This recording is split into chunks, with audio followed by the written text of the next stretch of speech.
It's KCCK's Culture Crawl, and I'm Dennis Green, and this is Marquita Centers. Hello. From the Old Creamery Theater in Amana. That's nice right. to see you. Thanks for coming in. Nice to see you again. I love coming in and chatting with you. Yeah, I haven't seen you for a while, although I know you've been very busy. Oh, yes, in shows. And it's spring. I'm just like the flowers. I'm popping out, just like the crocus and daffodils. And you've got a big one. I do. Starting next week. Yes, we do. It's The Matchmaker. Yes, and I am she. And you are her. Dolly Levi. Yes, you may be more familiar with the telling of this story through the musical, Hello, Dolly. Yes. But this is the original Thornton Wilder non-musical version. That's exactly right. That's exactly right. So first off, for those who may not be familiar with the story, although that's hard to imagine, but it's possible that people just have maybe heard the title but never have seen it or anything. Right. So tell me the plot of The Matchmaker. Well, the plot is the matchmaker, Dolly Levi, has decided that she's going to be a matchmaker for Horace Vandegelder, the richest man in Yonkers. And she tries to set him up, or he decides to set himself up with Irene Malloy, lovely young widow. And what Dolly does is try to navigate him more toward her and set up Irene with someone else, one of Mr. Vandegelder's clerks.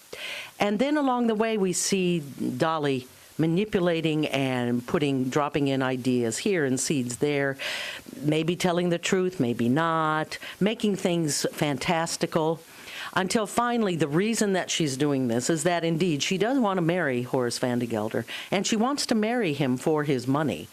But the reason she wants the money is to be able to free everyone that she meets, to be able to do what it is they want to do in life, whether it be a cabman, whether it be to have their own restaurant, to be a dressmaker, and to enjoy themselves.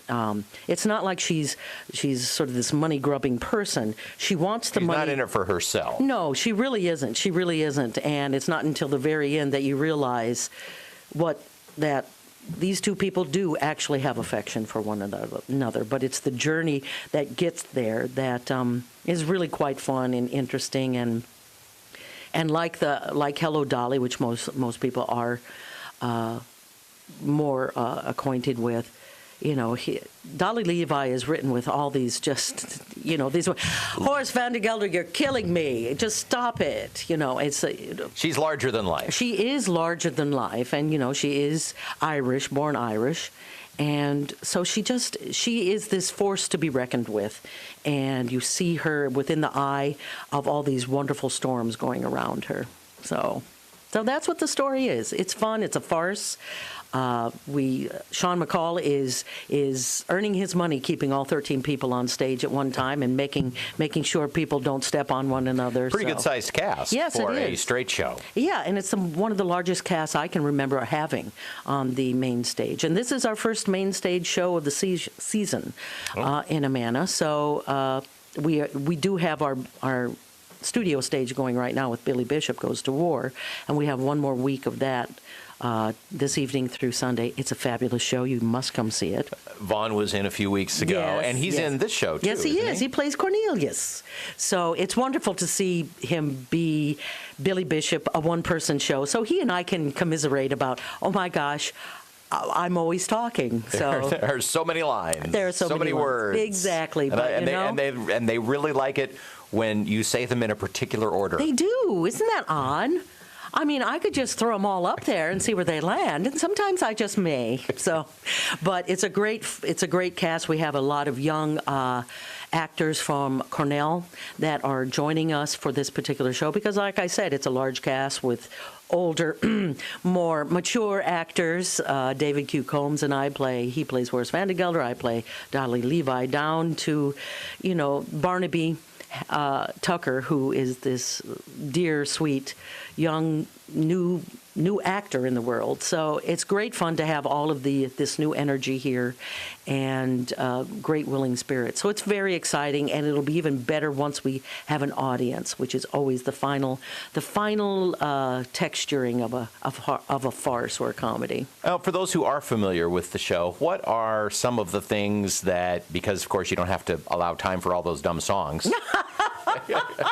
I mean, who needs singing? I mean, come on. Let's talk the words. What are some of the things that come out, in terms of scenes and characters, and without spoiling too much, that come out in the play that that got dropped to make time for all the other stuff in the musical? Oh, golly. I perhaps am not the best person to ask that of. Sean certainly is much better. But there are references that Dolly makes in the musical that she does not make in Matchmaker, in more reference to her husband, Ephraim Levi, that she wants this room that she's in done in blue wallpaper. And in the movie, it is a much more expanded scene than it is in the play. So it's sort of a reverse. Actually the other way. So it's sort of a reverse. They added some things from the musical. Or in Harmonia Gardens, which is the big end of, the big Act 2, Harmonia Gardens, we're always thinking of the waiters coming in with all their serving trays and so forth. Well, we have 2 waiters, and we have a large serving tray. So and 2 tables. Exactly, and a screen.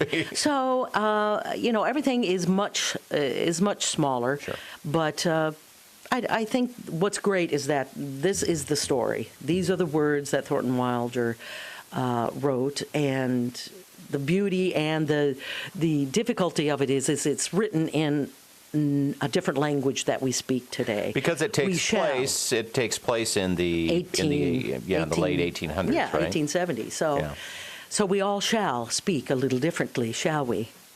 Yes, we shall.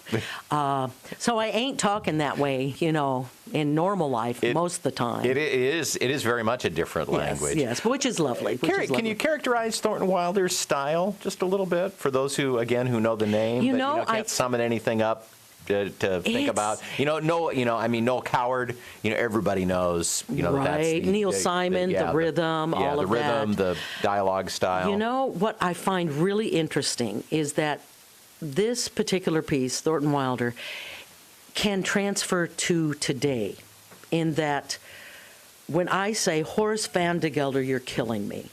Now, I hear that in my head, Horace Van de Gelder, you're killing me. Come on, what are you doing?